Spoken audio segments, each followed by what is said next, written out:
A paz do Senhor, meus irmãos, que Deus possa abençoar cada um neste dia, para a honra e glória do nome do Senhor Jesus, amém?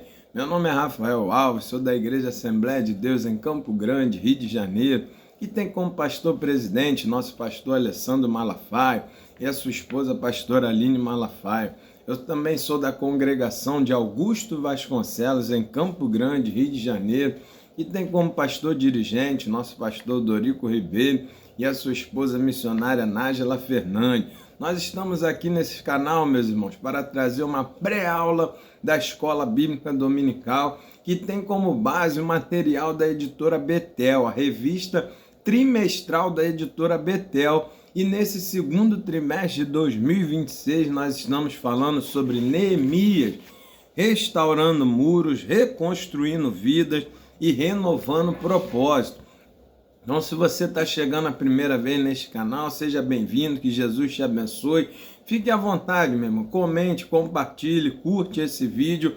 E nosso objetivo aqui é trazer algumas informações para que os nossos professores, junto com seus conhecimentos e com o auxílio do Espírito Santo, possa dar uma aula mais completa, mais robusta para os nossos alunos na Escola Bíblica Dominical. Amém? Glória a Deus. Então hoje, meus irmãos, nós vamos falar sobre a lição de número 10, que vai falar sobre o arrependimento, aspecto indispensável para uma nova vida. E a gente lembra que esse material, ele foi elaborado pelo nosso bispo Samuel Ferreira e tem nos abençoado muito durante todo esse trimestre. E nessa lição de hoje, a lição de número 10, nós estamos já encaminhando, entrando na reta final do trimestre. Nós vamos falar sobre um aspecto indispensável para o cristão, para ele viver uma nova vida, uma nova caminhada, para ele viver rumo à Canaã celestial, que é quem? O arrependimento, meu.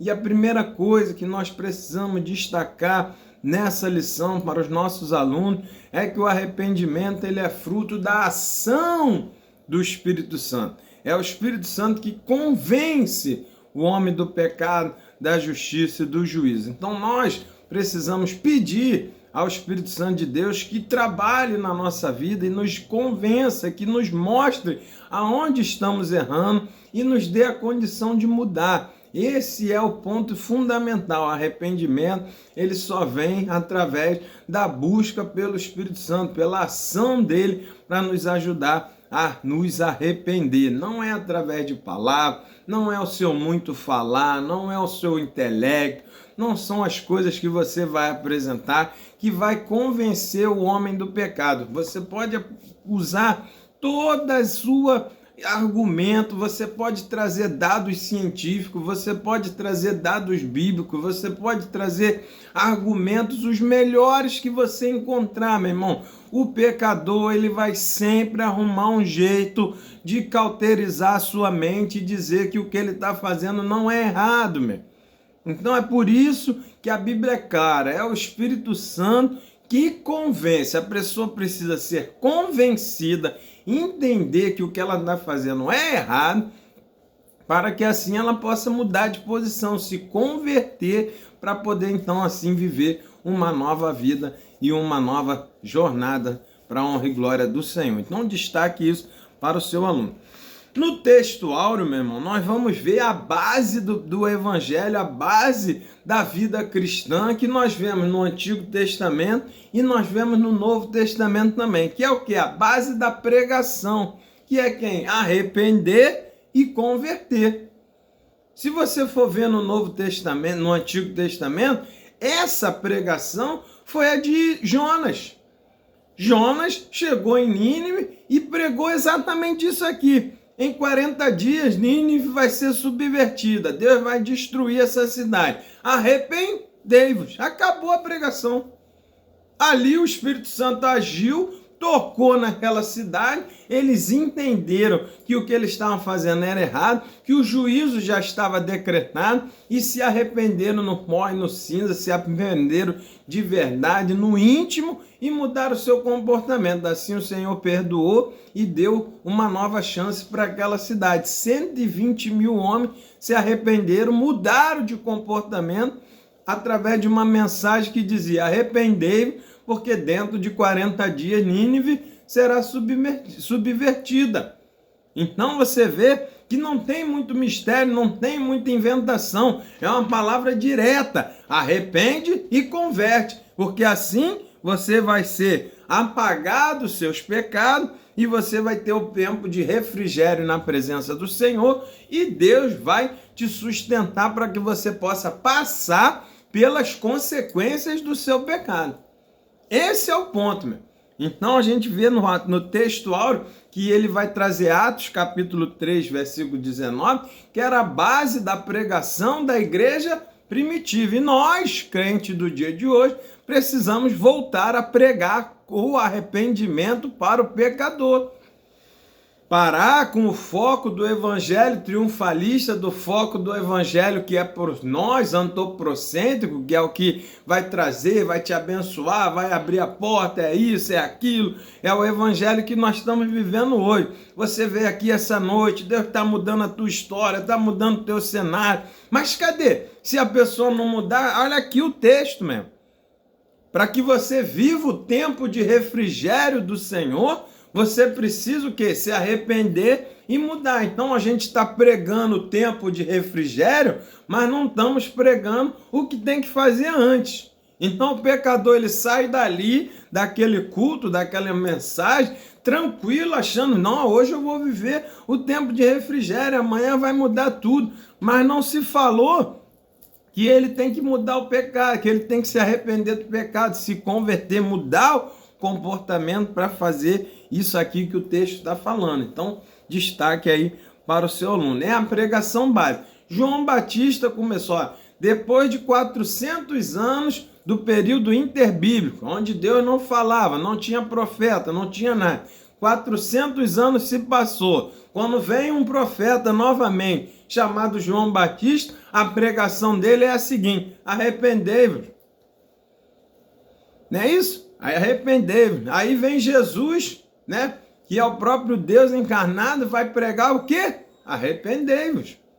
E depois a igreja, que é a sequência, que vai iniciar o ministério, que vai cumprir o ID do Senhor, que vai fazer o que Jesus veio ensinar, vai pregar justamente o quê? Arrependei-vos e convertei-vos. É isso que a gente vê. Então nós, a igreja de hoje, que nós somos a sequência da igreja primitiva, temos que pregar justamente isso. Não podemos fugir dessa base aqui. Então, destaque aí para o seu aluno. Na verdade aplicada, ele vai dizer que o arrependimento genuíno não se limita à tristeza, mas traz mudança de pensamento e novidade de vida. Destaque aqui para o seu aluno essa primeira parte. Arrependimento não se limita à tristeza, porque quando ele só é tristeza, chama-se remorso, não é arrependimento. Quando a pessoa fica só triste e não muda o comportamento, o que acontece? Ela tem remorso, ela não tem arrependimento. Quando aquilo passar, ela vai fazer de novo. E um exemplo clássico, meu irmão, simples, para você dar para o seu aluno, é quando a gente vai e come demais comida.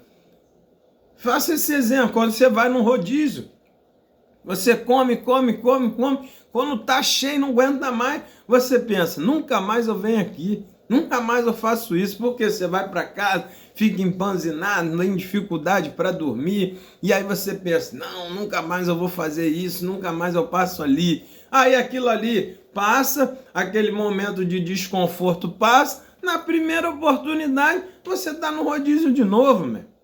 Então, exatamente isso que você teve? Remorso. Você ficou triste, mas não mudou seu comportamento. Isso não é arrependimento. Então, para nós, tem que ter essa verdade aplicada aqui. O arrependimento genuíno, ele gera mudança de comportamento na prática.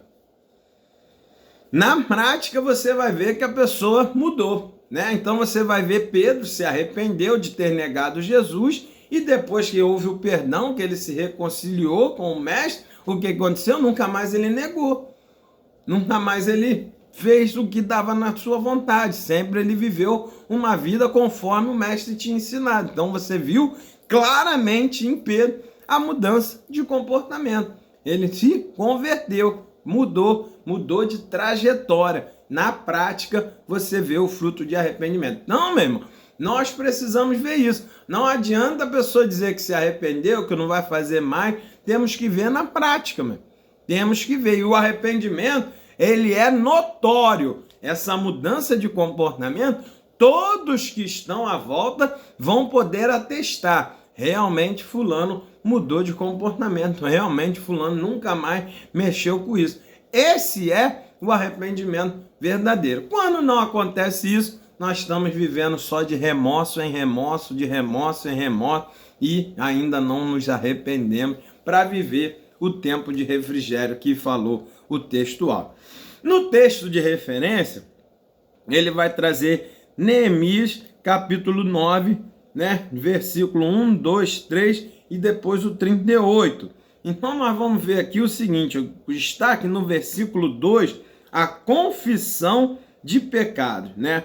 Ela se apartou de tudo que era estranho, puseram-se em pé e fizeram a confissão do pecado. Esse é um ponto fundamental. Tem que ter a confissão, porque quando você confessa, é onde você reconhece que errou e está confessando a sua culpa. Aqui é o ponto. Muitas pessoas querem se arrepender, mas não confessam. Não chega para Deus e diz, eu fiz. Deus já sabe, mas ele tem que confessar e desabafar para o Senhor. Assim como esse povo fez aqui. Confessou e aí depois eles fizeram o quê? A mudança. Se apartaram de tudo que era estranho. E aí sim, depois, né, adoraram ao Senhor. Então, para que tenha adoração verdadeira, primeiro precisamos nos arrepender verdadeiramente. E para se arrepender verdadeiramente, tem que ter confissão do pecado, que significa que eu reconheci o que eu fiz de errado. O grande problema nos dias de hoje, meu irmão, é como eu falei no início, o pecador não reconhece que está errando. Se criam várias defesas de consciência, vários, né, apaziguadores da consciência, se cria várias coisas para que você possa se apegar para dizer que o que você faz não está errado. É o que as pessoas fazem. Não, eu estou fazendo porque fulano fez isso. Não, eu estou fazendo porque Beltrano falou. Não, eu faço, mas todo mundo faz. E aí a pessoa vai criando, né, defesas na consciência para não assumir que aquilo está errado. Porque se ela assumir que está errado, ela tem que voltar atrás e mudar de comportamento. Então a pessoa é mais fácil a pessoa não assumir que está errado. Aqui ele vai começar a inventar doutrinas. Foi o que o apóstolo Paulo falou. No final vão vir doutrinas de demônio mesmo. Que é justamente isso. Trazer a apaziguação ali da mente, né? Trazer aquele conforto de consciência. Foi o que ele fez com a Eva lá no Éden. Não, não é bem assim não, não vai morrer não. Não foi bem isso que ele diz. Aí ela, se apoiou naquelas desculpinhas ali para poder comer o fruto que Deus tinha falado para não comer. Então você vê como é necessário confessar, reconhecer o pecado. Se não entrar nesse ponto, começar por esse caminho da confissão e do reconhecimento, não tem arrependimento de verdade. Não adianta, vai passar o tempo e a pessoa vai fazer de novo aquilo que está errado, porque ela criou defesa para não reconhecer que aquilo está errado diante do Senhor. Dá um destaque aí para o seu aluno. No capítulo 1, meu irmão, da lição propriamente dita, o significado do arrependimento, né? No Antigo Testamento, nós já vamos ver que o arrependimento diante de Deus provoca mudança de pensamento e transformação na vida daquele que se arrepende. Exatamente o que nós estamos falando. Ele reconhece, ele confessa, ele muda o comportamento porque é uma mudança de mente. A metanoia, a mudança de mente, de entender que o que está fazendo é errado. Então a gente vai ver no arrependimento bíblico, né, no Novo Testamento e no Novo Testamento e no Antigo, ele se refere que não é algo superficial, mas é tão profundo que leva o ser humano a um novo nascimento. O critério para se morar no céu é o arrependimento. Nós temos que ser o quê? Uma nova criatura. Por isso é que tem o batismo. Batismo significa justamente o quê? Eu reconheci tudo que fiz de errado, entro nessas águas e vou deixar, é um símbolo. Essas águas vão lavar, vou tirar, vai ficar tudo que eu fiz de errado, que eu reconheci, vai ficar armazenado nessa água aqui. Quando eu levanto para uma nova caminhada, arrependida, para não fazer mais o que eu fazia antes. Então é justamente essa mudança, né? É essa mudança de comportamento, é essa mudança de pensamento que é o arrependimento bíblico. Não é uma coisa de palavras, não é superficial. Porque muitas pessoas dizem, eu me arrependi, me desculpa, não. Mas na primeira oportunidade faz de novo. E aí faz de novo. Não, mas quando a pessoa se arrepende e sepulta os pecados na água do batismo, o que acontece? Dali para frente, nunca mais ela faz a mesma coisa. Aquilo gera um ranço, aquilo gera um nojo na pessoa que ela não volta a praticar aquelas obras. Então você destaque isso para o seu aluno. Esse é o arrependimento bíblico, de mudança de pensamento e o de mudança de comportamento. E aí, logicamente, é o tópico 1.2, o arrependimento, o que vai fazer? Vai implicar no abandono do pecado. Porque a pessoa se arrependeu, sente nojo do que praticava, não faz mais sentido ela fazer de novo. Então você tem que ver justamente essa coisa de repúdio, de nojo do que fazia. Até na hora de falar, a pessoa vai demonstrar nojo na hora de contar aquilo que ela fazia para servir de testemunho para outras pessoas. Então aqui é um ponto muito importante. O nojo, né? A sensação de vergonha pelo aquilo que fazia. Então, quando você conta uma coisa que te envergonha, você conta com tristeza, você conta com amargura, você conta ali com dor no coração pelo que fez. Agora, muitas das vezes, a gente vê pessoas, mesmo, que contam a vida promíscua, a vida errada que levavam com um sorriso no rosto, mesmo.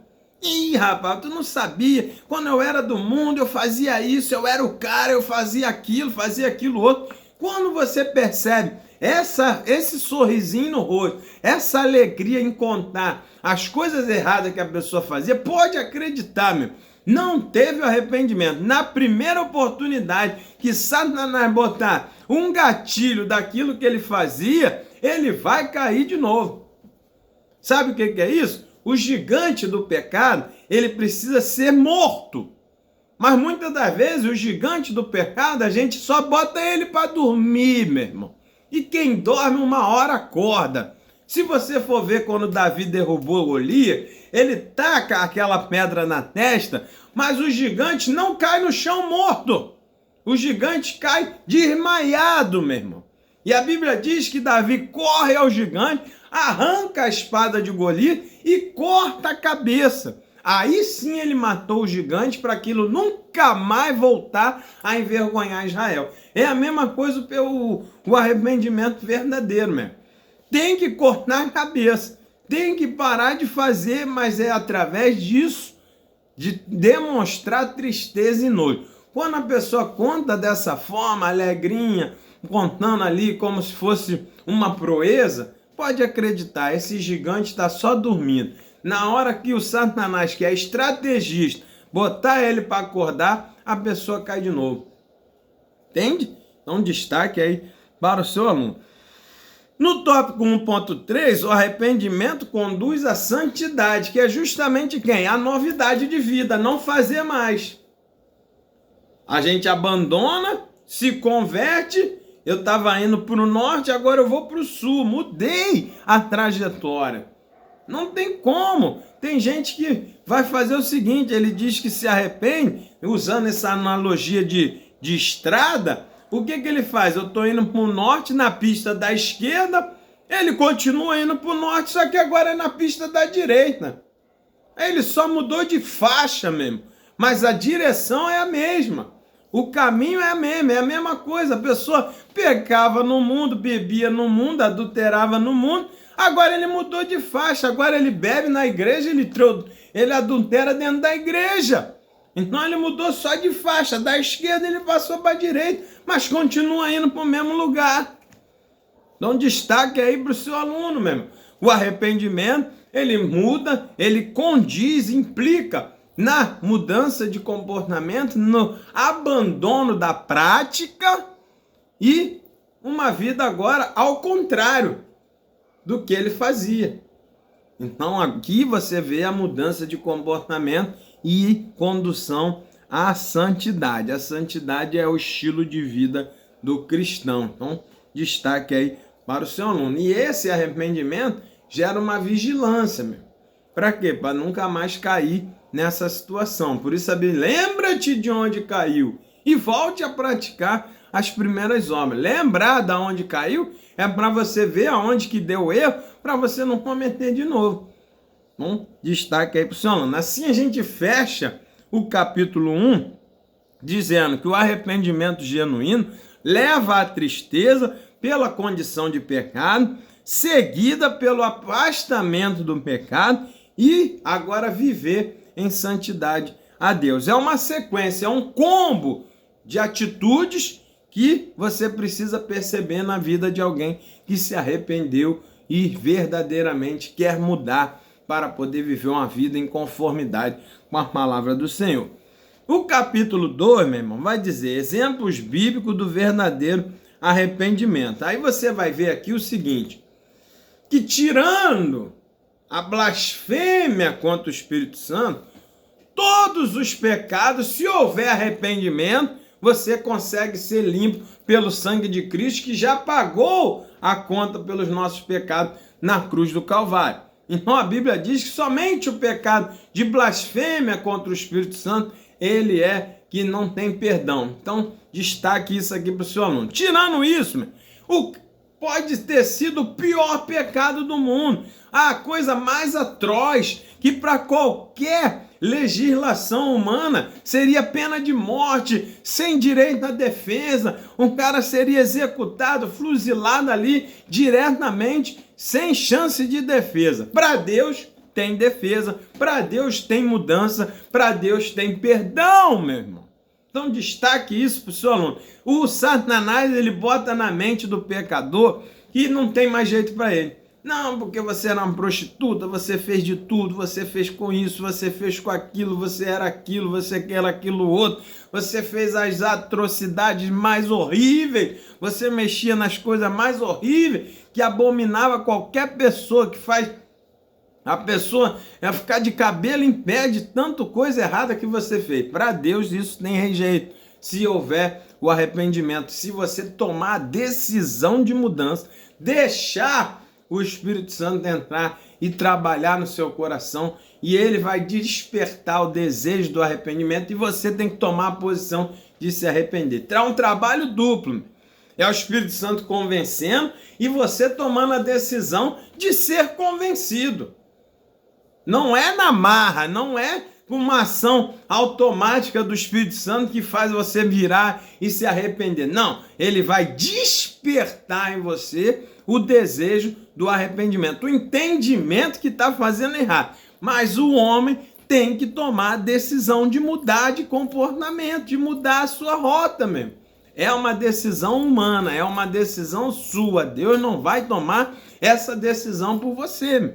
Um destaque aí para o seu aluno. Então, independente do que você fez, tem perdão se você se arrepender e quiser mudar e ouvir a palavra do Espírito Santo para poder mudar. Então, nós vamos ver o exemplo clássico no Antigo Testamento, um homem chamado Manassés. Foi um dos piores reis. Esse homem, meu irmão, foi o causador do exílio. Foi por causa dos pecados dele que Deus ficou tão irado que não teve remédio, levou o povo para o cativeiro. Foi a partir dele que ele fez abominações terríveis mesmo.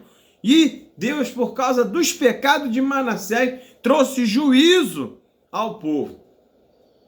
Se você for ler, é depois dos pecados dele que a coisa degringola de vez, e a Bíblia vai dizer que não houve remédio. Não houve remédio. Teve que ir para o exílio, foi punido, não teve jeito de amenizar por causa desses pecados de Manassés. Foi um dos piores reis de Israel. Mas a Bíblia diz que quando ele chega no Babilônia e está sendo maltratado ali, está sofrendo a consequência dos seus pecados, aí ele se arrependeu. Ele lembrou de Deus, orou amargamente, pedindo perdão ao Senhor, e Deus ali perdoou aquele homem. E houve a mudança de comportamento, porque vai dizer que quando ele volta para Jerusalém, ele não volta fazendo as mesmas coisas, como muitos reis faziam. Orava, o profeta vinha e perdoava eles ali, mas depois, quando a coisa acalmava, e voltou a fazer o que era mal aos olhos do Senhor. Não preste bem atenção, no Manassés houve o perdão, mas ele precisou ir para a mão dos babilônios, para a mão dos caldeus, viver a consequência do seu pecado. Então destaque para o seu aluno o seguinte, fala para ele que ele pode se arrepender antes que a desgraça chegue, meu irmão. Antes que as consequências fiquem sem remédio, que ele vá sofrer a consequência do seu pecado. Então se arrepende antes, meu. Então destaque que há uma esperança. Pode ser mais vermelho que a escarlata, mas o sangue de Cristo nos purifica, nos lava e nos torna branco como a neve. Então destaque aí para o seu aluno. No tópico 2.2, ele já vai falar sobre o arrependimento de Nínive. Por quê? Jonas pregou a palavra do Senhor básica: arrependei-vos, porque Nínive será destruído. Grande exemplo de arrependimento. Nínive era uma cidade terrível, meu irmão. A população era horrível, eles faziam muito mal, eles destruíam, eles eram cruéis, eles eram um dos piores povos ali, eles maltratavam as pessoas, eles eram sem limite, meu. Os pecados desse povo, e aí agora a gente não está falando de uma pessoa, a gente está falando de uma nação que era tão horrível que Deus trouxe juízo, falou, vou destruir como eu fiz com Sodoma e Gomorra, vou acabar com isso tudo aí, porque já passou dos limites totais e toleráveis. Não tem remédio mais para Nínive. E levanta o profeta, vai lá avisar eles. E aí é aquele despertar que eu falei. A palavra de Deus, da boca de Jonas, despertou aquele homem, aquele povo, e eles tomaram a decisão de seguir o que Jonas estava falando. Olha aqui a situação. É a mesma coisa, o Espírito Santo está falando na sua mente, na sua consciência, mas você vai botando desculpa e vai empurrando. Esse povo não. Quando a palavra de Deus chegou, eles se arrependeram, eles entenderam que o que ele estava falando era verdade e eles não queriam sofrer o juízo de Deus mesmo. E aí eles se arrependeram e Deus perdoou aquela nação e vai dizer que eram mais de 120 mil pessoas. Imagina 120 mil pessoas fazendo todas essas abominações imagináveis e impensáveis do homem. E o Senhor perdoou porque houve arrependimento. Não, destaque isso para o seu aluno, meu, para que ele entenda que há perdão para qualquer pecado, tirando a blasfêmia do Espírito Santo. Não, se você se arrepender, ainda dá tempo, meu. Jesus ainda é o nosso advogado. O problema é que as pessoas vão empurrando, vão levando, vai chegar um momento que Jesus vai mudar de posição, vai sair de advogado para juiz. Nesse momento não vai ter mais defesa, não tem mais arrependimento, não vai ter mais jeito, vai viver-se o juízo. Então, não é uma coisa que você pode ficar esperando. Veja que Jonas falou, é dentro de 40 dias. Tem o prazo, é a mesma coisa, Jesus está voltando. O pecador tem que se arrepender antes. Porque se ele esperar Jesus voltar, sem se arrepender, ele não vai alcançar a salvação. Então destaque aí para o seu aluno, o arrependimento tem que ser antes, tem que ser urgente. Por isso Jonas está falando, dentro de 40 dias, tem um prazo, meu irmão, tem um tempo. Nós estamos aqui nessa terra, pela graça de Deus, mas temos um prazo para se arrepender. Jesus está voltando. Quando ele voltar, e foi o prazo, acabou. Então, destaque aí para o seu aluno. E aí, o tópico 2.3 é o arrependimento do filho pródigo. Aqui você vê uma grande uma grande destaque, porque nós estamos falando de perdão de pecado. Então nós vimos o de Manassés no Antigo Testamento, nós vemos o de Nínive, que era uma nação também no Antigo Testamento, e agora Jesus vai trazer essa parábola no Novo Testamento. E aqui você destaque para o seu aluno o seguinte: o perdão, o arrependimento verdadeiro e o perdão de Deus gera restauração, meu irmão. Destaque isso para o seu aluno. Deus nos ama de tal forma que quando a gente se arrepende e pede perdão, Ele nos restaura a posição inicial de filho de Deus. Foi o que aconteceu com esse filho do homem, o filho pródigo aqui. O que aconteceu? Quando ele caiu em si e ele voltou para a casa do pai, tentando ser simplesmente um empregado para poder sair daquela situação terrível de desejar comer as bolotas do porco, ele falou: vou para casa, pelo menos ser um funcionário do meu pai, porque pelo menos os funcionários dele vivem melhor do que eu nessa situação. Ali ele caiu em si, ele provou o gosto amargo das consequências do pecado e se arrependeu. Ó, a conversão mudou, voltou, meu irmão, para a casa do pai. E a Bíblia diz que quando o pai viu ele de longe, o pai já estava ali esperando, cada dia vendo se o filho ia voltar. É a mesma coisa Deus. A cada dia o Senhor está esperando o arrependimento do pecador para trazer ele de volta para o aprisco. E o Senhor está ali, o pai ali o abraçou, comemorou e trouxe recompensas ali, trouxe as boas-vindas para aquele filho, porque ele estava retomando, restaurando esse moço à posição de filho mesmo. Simplesmente porque aquele homem voltou pelo caminho. Veja que o filho não fala nada, não diz, pai e tal. Aí depois que ele chega, que o pai restaura o abraço, aí que ele vai dizer: pai, perdoa, porque cometi pecado, contra o céu, pequei contra ti, e há aquela restauração de vida. Então destaque aí para o seu aluno: Deus nos perdoa, Deus nos oferece perdão, se houver arrependimento, voltar ao caminho inicial, e Ele tem poder para nos restaurar a vida novamente. Aqui é o ponto: Deus não só nos perdoa e larga para lá, Ele perdoa e nos restaura a condição de filho, nos traz condições de ser chamado filho de Deus novamente. Esse moço pensou que ia ficar só como empregado, que o pai ia perdoar. Tá bom, volta aí, fica aí como empregado e larga para lá. Não, o pai perdoou e restaurou a vida daquele homem como seu filho, porque o pai vai dizer: ele estava morto e reviveu. A alegria no céu, meu, quando um pecador se arrepende. Por quê? Esse pecador está morto. Ele está morto por causa do pecado. E quando ele se arrepende, ele dá ouvidos à voz do Espírito Santo. O que acontece? Há uma festa no céu, porque todo pai vai festejar se ver o filho ressuscitar, meu irmão.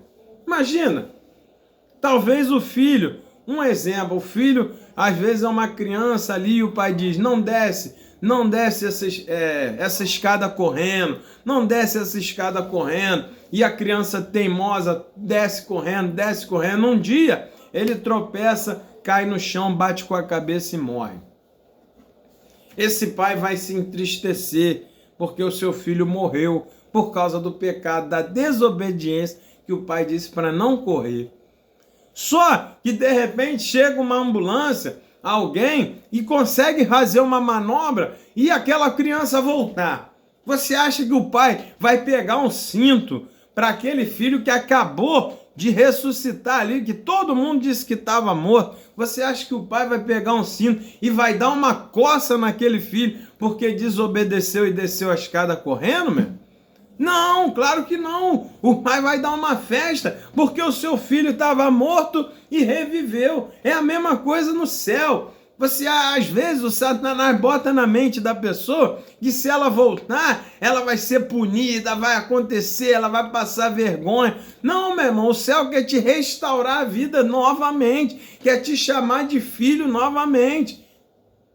Então, às vezes a pessoa fica, eu não vou voltar, eu não vou me arrepender, porque senão eu vou ser preso, vai acontecer isso, vai acontecer aquilo, vão me punir, vão fazer. Deus quer te restaurar. É claro que você vai viver as consequências, vai ter que limpar os carrapichos, mas Deus vai dar uma festa porque você voltou à vida e depois Ele vai te ajudar a passar pelas consequências do seu pecado.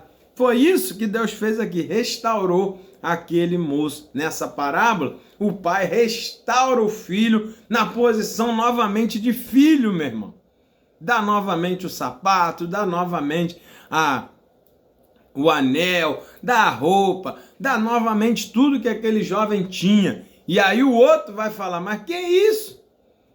E o pai diz, eu tenho que me alegrar, meu filho, ele estava morto e reviveu, ele voltou, tem que fazer uma festa, porque houve ressurreição. Então, destaque aí para o seu aluno. Não há pecado que não possa ser perdoado, se retirando, a blasfêmia para o Espírito Santo.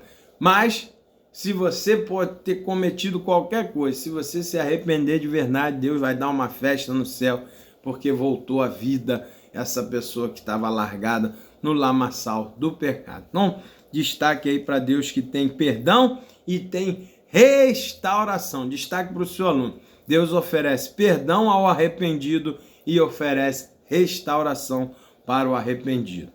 E no tópico 3, verdades importantes sobre o arrependimento. E nós já falamos aqui várias vezes.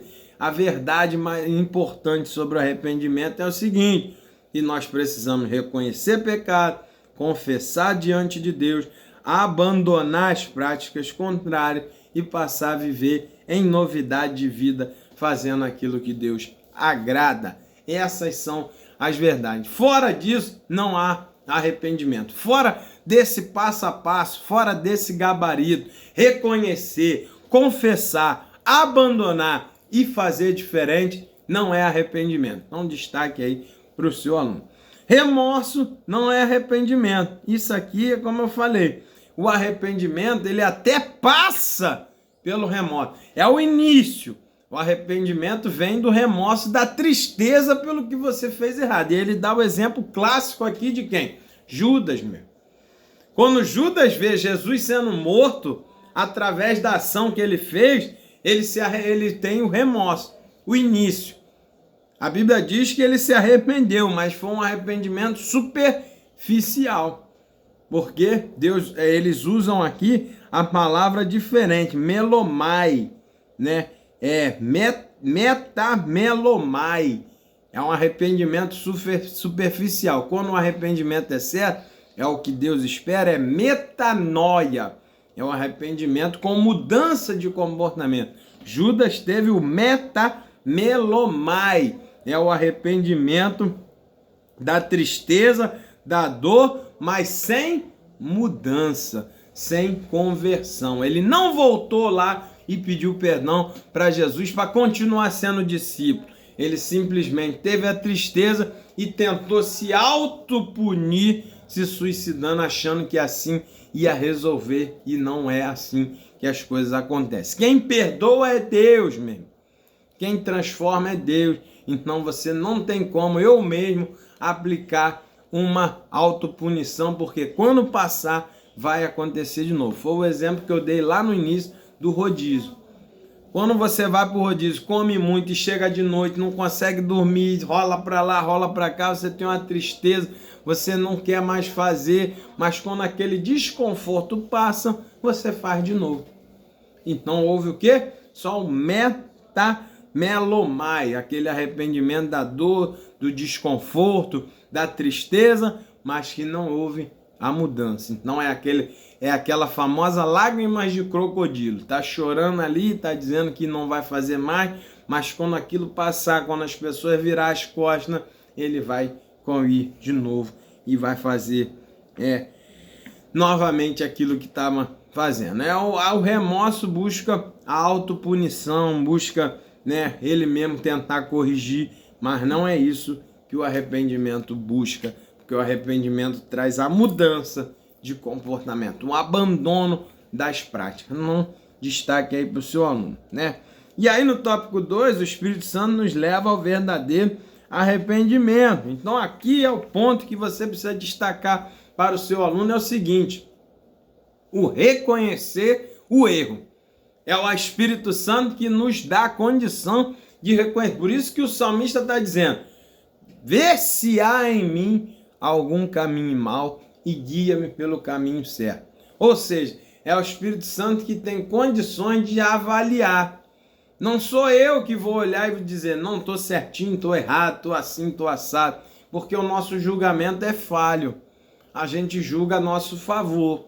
A nossa consciência cria artifícios para que a gente possa amenizar a situação e dizer, não, não é errado não, não tá errado não, não é bem assim não, estou fazendo, mas é por causa disso, é por causa daquilo. Aí vem a justificativa. Isso não traz arrependimento. É o Espírito Santo que vai convencer, como eu falei lá no início. Não se desgaste, meu irmão, com palavras, com discussões, com tentar convencer, não vai dar. Se desgaste mesmo, no joelho, pedindo ao Espírito Santo para convencer, para despertar. Aí sim, aquela pessoa você vai ver arrependimento. Então, muitas das vezes, a gente perde muito tempo tentando convencer a pessoa, olha aqui o que você está errado, olha aqui o que diz a palavra, olha aqui, faz parte fazer isso, faz o alerta, foi o que Jonas fez, ele pregou, né? A gente prega, a gente fala, mas não entre em desespero porque a pessoa não mudou, porque não é você que convence, você vai avisar, você vai falar, aquela pessoa vai vir, você vai orientar, e a oração é, o Espírito Santo toca, e o Espírito Santo é que traz o espírito do arrependimento para que aquela pessoa reconheça. O grande problema é reconhecer mesmo. Ninguém quer reconhecer o erro. Todo mundo acha que está vivendo certinho. Se você conversar com cada um pecador, ele vai dizer, não, eu sei, mas eu faço por causa disso, eu faço por causa daquilo outro. Não gera a mudança, o abandono. Tem muitos que até dizem, não, eu sei que estou fora da palavra, eu sei que estou errado, mas aí vem as desculpas de consciência. Daqui a pouco eu volto, daqui a pouco eu vou, e depois eu vejo, vai passar um tempo, é só por um período e tal, aí começa a vir as desculpas para não abandonar e não mudar o pecado, não mudar de comportamento. Então, nós precisamos orar para que o Espírito Santo toque, tenha um encontro real com essa pessoa. Foi o que aconteceu com o apóstolo Paulo. Quem convenceu a ele do pecado foi o encontro que ele teve com Cristo no caminho. As pessoas deviam falar, Paulo, o que você está fazendo? Está matando todo mundo, tá, não sei o que, perdoa, ajuda. E ele dizia, não, estou certo, está dando palavra, eu tenho que fazer. São hereges, são pessoas que estão contra a palavra de Deus. E ele continuava falando. Será que ele não sabia que matar é errado? Será que ele não sabia que maltratar as pessoas era errado, meu? Claro que ele sabia, mas ele tinha um artifício na mente de dizer, tá tudo certo que o sacerdote mandou, tá tudo certo, porque eles estão travando contra a lei de Moisés, então tá tudo certo, estou fazendo a obra de Deus. E é a mesma coisa que o homem faz, ele começa a criar artifício para justificar o pecado. Só que aí o que aconteceu? Paulo teve um encontro real com Cristo. E aí o Senhor convenceu ele do pecado. E aí ele cai dali arrependido. Naquele momento em diante, nunca mais ele perseguiu um crente. Nunca mais ele matou um crente. Nunca mais ele fez o que ele fazia até aquele momento. Aí sim houve conversão, porque foi convencido do pecado. Não destaque aí. Porque até então ele achava que estava trabalhando para Deus. Quando ele encontra com o Cristo, se apresenta para ele como Deus e diz para ele que o que ele estava fazendo era perseguir ele muda. E convenceu, estou fazendo errado. E aí dali para lá ele muda de comportamento e de atitude. Faz a conversão, que é resultado do arrependimento. Então destaque aí para o seu aluno. E aí a responsabilidade do pecador arrependido. Então, depois do perdão, aquele filho lá do filho pródigo, nunca mais ele pediu a herança de volta. Nunca mais ele pediu para sair de novo da casa do pai. Porque ele tinha responsabilidade de valorizar o perdão que foi recebido. Aqui é o ponto. Todo pecador, todos nós que fomos lavados pelo sangue de Cristo, temos que ter a responsabilidade de valorizar o sacrifício que Cristo fez na cruz por nós. Valorizar o sangue carmesim que foi derramado. Caro, mais caro que o ouro e a prata. Não fomos salvos por dinheiro, meu irmão. Não fomos salvos por coisas terrenas. Foi o sangue do Cordeiro que foi derramado. Custou para Deus fazer aquilo ali. Custou, meu. Jesus sangrou, Jesus sofreu. Foi caro o sangue dele naquela cruz. Então, o pecador, ele tem que valorizar esse perdão e ali ter responsabilidade para não cair de novo, para não voltar ao vômito, para não se sujar de novo. Então, destaque aí para o seu aluno. Não adianta só chorar, não adianta só lágrima. Precisa ter mudança de comportamento na prática. Arrependimento não é só palavra, é mudança na prática. Valorizar o perdão, né? Valorizar a restauração que Deus fez por nós. E aí a gente fecha aqui o capítulo 3 e vai dizer: o Espírito Santo age no coração do pecador para que haja arrependimento e salvação. Mas cabe ao pecador arrependido fazer a sua parte, que é se vigiar, continuar firme para não cair, evitar os gatilhos, evitar as coisas, para poder passar longe daquelas práticas antigas que ele fazia. Amém, mesmo? Glória a Deus. Que Deus te abençoe, que você tenha uma aula extraordinária na presença do Senhor. Eu só gostaria de deixar aqui um recadinho para os irmãos agora, principalmente para os que moram aqui no Rio de Janeiro. Eu queria comentar com vocês sobre a empresa Rehoboth Saúde, assistência de enfermagem domiciliar e hospitalar. Meu irmão, talvez você tenha um familiar que está passando por um momento de enfermidade e você não consegue cuidar, não consegue estar ali próximo por causa dos fazeres do dia a dia. Então aí que entra essa empresa, ela coloca assistência de enfermagem, coloca profissionais gabaritados para que possa cuidar do seu familiar, possa estar com ele aí, acompanhando, cuidando e podendo você fazer as suas atividades com mais tranquilidade. Então, se você quiser informações sobre essa empresa que trabalha como home care, você procure nas redes sociais rehobothsaude.oficial, o Instagram da empresa. Ali você vai encontrar as informações, o telefone para entrar em contato e poder redigir um orçamento, ver como é que funciona da melhor maneira, tá bom? Se quiser também, coloque aí nos comentários que a gente entra em contato e explica, né, e passa as informações da Rehoboth Saúde, assistência de enfermagem domiciliar e hospitalar. Amém? Que Deus te abençoe, que você tenha uma aula extraordinária na presença do Senhor e até a próxima videoaula, se assim o Senhor permitir. Fique com Deus. Tchau, tchau.